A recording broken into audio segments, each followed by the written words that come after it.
Welcome back to the Meta Perspective. Today, I have an amazing panel. I'd like you to welcome Tony from IG Wealth Management. We have also Andrew Perry from Revel Realty, and we have Andrew Kulikowski back with us from EXP Realty. Guys, today we're here to talk about home ownership. A few weeks ago, I spent some time on campus at Brock University and went back in time, my university days, and thought about it. It's pretty amazing to spend some time there, but I spoke to a lot of people on campus about home ownership and getting their ideas on what the prospects of home ownership is going to be going forward. So I'd like you to take a look at this clip, and then we'll get right into it. What does home ownership mean to you? Scary. Scary? I don't know if I can buy a house when I'm done school. Like, I don't know what I'm gonna do. The thing is, I don't know, and I'm scared to. Back in like 2015, you can get it was like 400,000. Like now it's up, you're like at the million mark now. Everything's super high there right now. Even outside of the GTA, like we're so far and it's still crazy. Like they just increased property taxes there 10% this year, which is another crazy expense on top of the already expensive prices. Makes me worry thinking down the line, like I don't know what to do. I don't even want to think about it, to be honest. And many feel that home ownership is unachievable. I don't know if you noticed, but there's a lot of, some of the words out there were that it's going to be just too expensive. It's too hard, unachievable.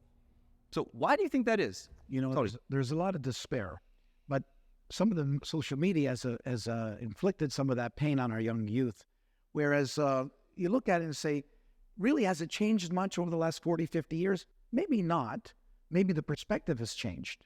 And, our youth getting the same information possibly that our younger people from a generation ago received. I think, too, a little bit on the risk-taking side, right? A lot of immigrants would take more risk in the old days. And I'm finding, actually, the new migrants from around the world coming into Canada are much more risk-taking.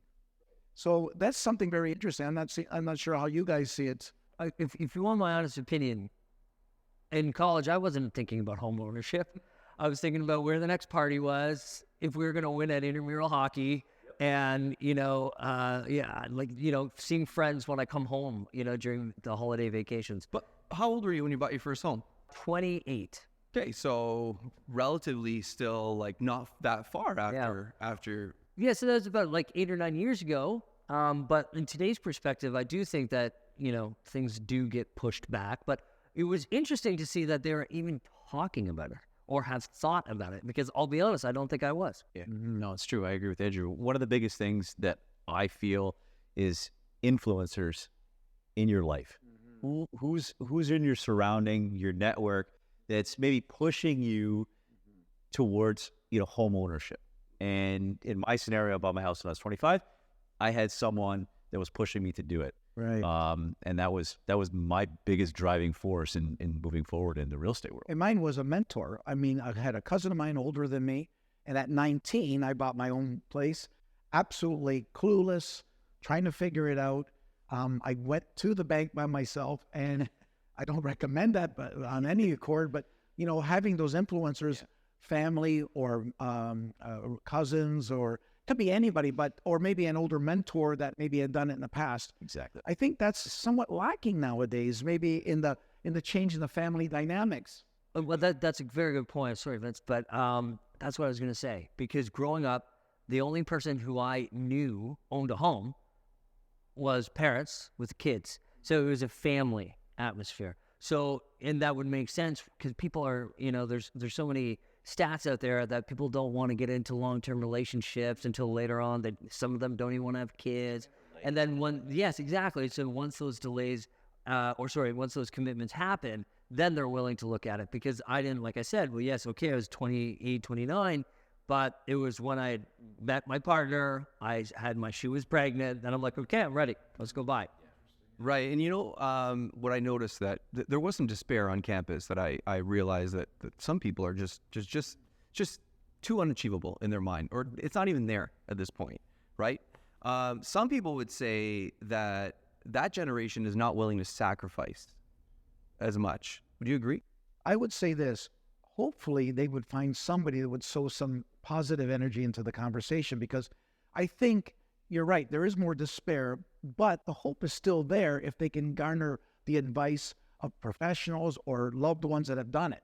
And I think finding those role models can really change the dynamics of this young generation, because my heart breaks for them because they're very intelligent kids. They're very well educated, Absolutely. yet lacking in, the one gentleman had said, nobody talked about this in high school. Well, that is the problem. Nobody is talking about that.